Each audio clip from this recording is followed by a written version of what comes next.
Surprisingly আমরা যে কোনো বাজারে যাচ্ছিলাম, সেখানে সবার সাথে দেখা হচ্ছিল। কিন্তু আজকে দিদিভাইয়ের সাথে আমার মানে জাস্ট অ্যাপোলোতেই দেখা হয়েছে, তখন আমরা ব্যাক করছিলাম, তাই তো? আজকে তাড়াতাড়ি বের আসি, শুই দিতে তো আমি না দাম দেখই, আমি তো শুই দিয়ে তখন শুইটা দিয়ে বের মেয়ে বলল যে দেখলাম তারপরে দিদিভাই, দাদাভাই, বোনেরা এসছে, ভাই এসছে, আবার কত কিছু নিয়ে এসেছে। আরে কলা বাড়ি এসছে, আমাদের এক ঘর এক দৌড়। আর দিদিভাই তুমি দাদা ভাইকে কি দাদা বলো নাকি? কি দাদা বল, কিরম ভাবে ডাকো, কিরম ভাবে ডাকো? বংশীদা। খুব ভালো, খুব ভালো, ভেরি নাইস, ভেরি নাইস। বাহ, क्या बात, क्या बात। কিন্তু এখন বলেছে আমি চা করে খাওয়াবে সবাইকে, মানে খুব ভালো, সবাই মিলে আমরা চা খাবো দিদিভাইয়ের হাতে। আর দেখো এরা এদের দুজনকে এনেছি কি করতে? একটা থালা ওই মেয়ে এসেছে বলেছে আমি করব কাকিমা। কেস করেছে, আমি খাবো না কিন্তু তোরা খাবি। কিন্তু আবার ওই আবার চলে এসেছে ইয়ে করতে,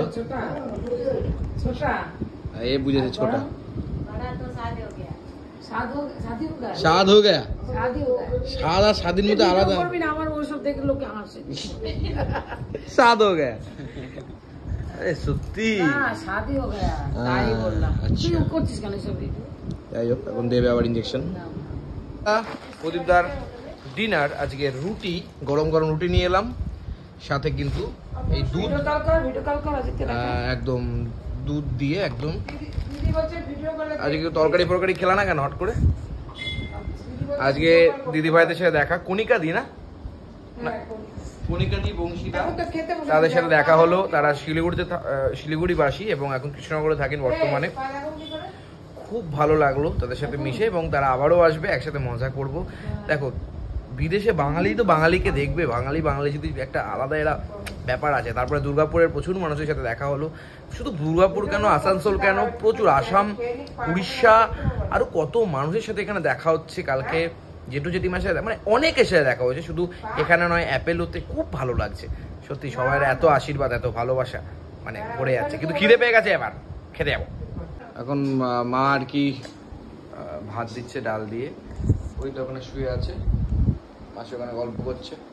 আর এখন আমি আজকে এতদিন ধরে কি হয়েছে, এতদিন ধরে ভাত প্রত্যেক দিনই করছে না, মা আসতে একটা ব্যাপার থাকে, প্রত্যেক দিনই ভাত নষ্ট হচ্ছে। আজকে কিন্তু একদম টাইটাই ভাত করেছে মাসি। ভাত তো আছেই, সেটা বলছি না, মানে টাইটাই, মানে নষ্ট হবে না আজকে। আর কি দিয়ে খাবো মা? ওই তরকারি, আর বললাম ডিমের অমলেট করতে, করলো না। ডাল দিয়ে এখন কি দিয়ে খেতে হবে, কিছু করার নেই। এই এখন খাইতে হইবে। এই বাড়ি হলে আমি জীবনেও খাইতাম না, কিন্তু কিছু করার নেই।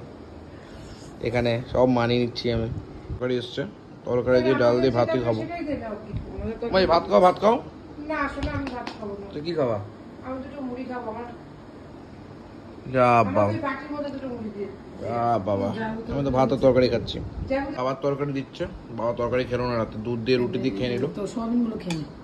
বাবা তো মিষ্টি ছাড়া তরকারি, একই তরকারি মিষ্টি ছাড়া, একই তরকারি করেছো না, মিষ্টি ছাড়া।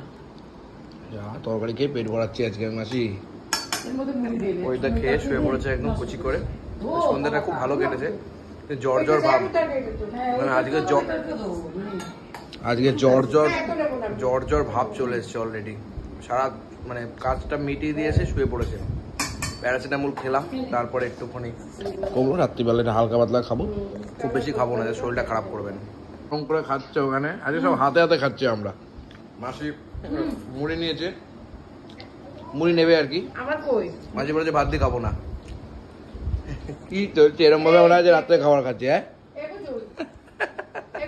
এখানে কিন্তু খাওয়া দাওয়া করছে আজকে সবাই, আমরা এরকম করেই খাওয়া দাওয়া করছি। বেশি নিচে নোংরা পরিষ্কার তো করেনি, এরকম ভাবেই আমাদের এই যে চাল, এরকম ভাবে চলছে যে খাওয়া দাওয়া। মুড়ি দিয়ে খাচ্ছে, বাস খাওয়া দাওয়া প্রসেস এখানেই কমপ্লিটেড।